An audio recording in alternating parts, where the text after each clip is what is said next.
Children, let's play a game. This is one of the old and favorite game of all of us.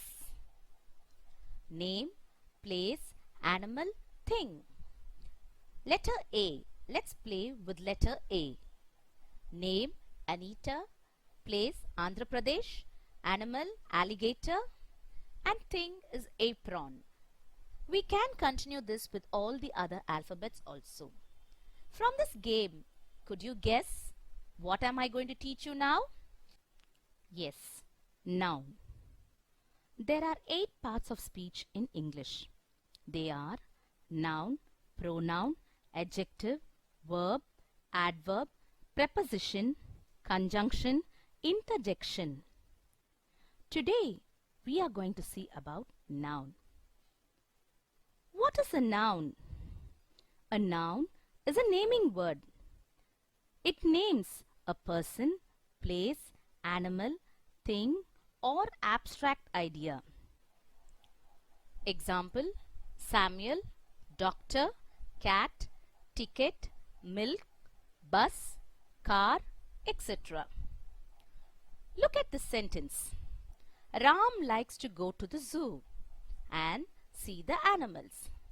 Can you identify the noun in this sentence? Yes, there are 3 nouns: Ram, zoo, and animals.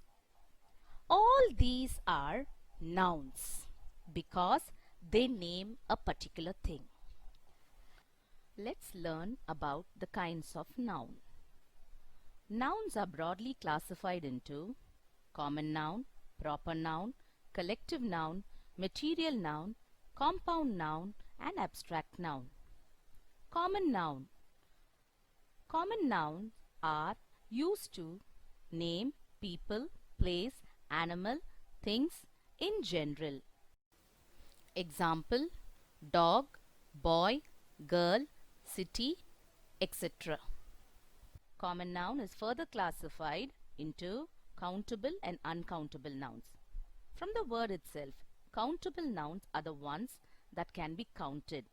For example, pencil. You can count the pencil as 1, 2, 3, 4, etc. Uncountable nouns mean nouns which cannot be counted. Take a water bottle. Can you count the water which is present in the bottle? No, you can measure it. So it is called as an uncountable noun. Proper noun. Proper noun are nouns that tells us about specific thing, people, place. Example: Arun, Japan, January, February, etc. Proper nouns begin with capital letters. Collective noun. It refers to a group of people, things as a whole. Example: bunch, audience, flock, group, family, etc. Compound noun. When 2 or more nouns put together to form a small group of word, it is called as a compound noun. Example: textbook, toothbrush, water bottle, etc. Abstract noun.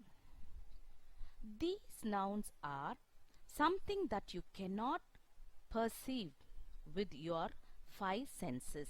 That is, you cannot physically feel them. They are emotions. Example: love, freedom, fear, happiness, etc. Concrete noun are the ones that can be physically seen. Example: apple, lion, eyes, flowers, etc. Material noun. These nouns refer to the names of material or substance out of which things are made. Example: gold, iron, clay, wool, etc. Children, the next topic that we are going to see today is articles. Yes. Can you tell me how many articles are there in English? Yes, 3. A and the are called as articles. How many alphabets are there in English?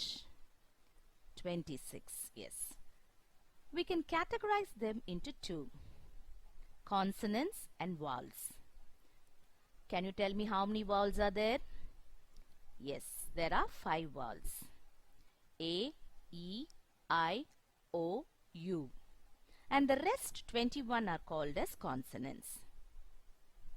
Now, let's learn how to use these vowels and consonants with the articles. The first article, A, is used before the consonant sound. An is used before vowel sounds. Example: a bag, a fan, a boy, etc. when you're talking about singular things. An apple, an engineer, an ice cream. I told you that an can be used before the vowel sounds. So, it is not the vowel letter, it is the vowel sounds. A European, a university, an R. Though H is here, we say it as R, which means H is silent here. So, we use an before it.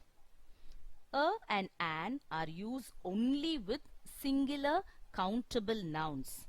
And when we are talking about unknown person or things, we use a and an.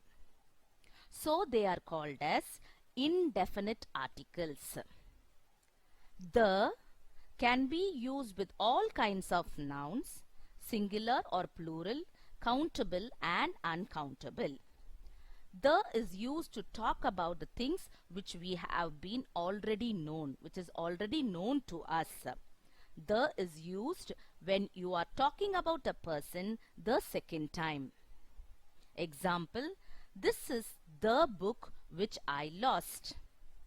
I planted a tree in my garden last year. The tree has now grown into a larger one.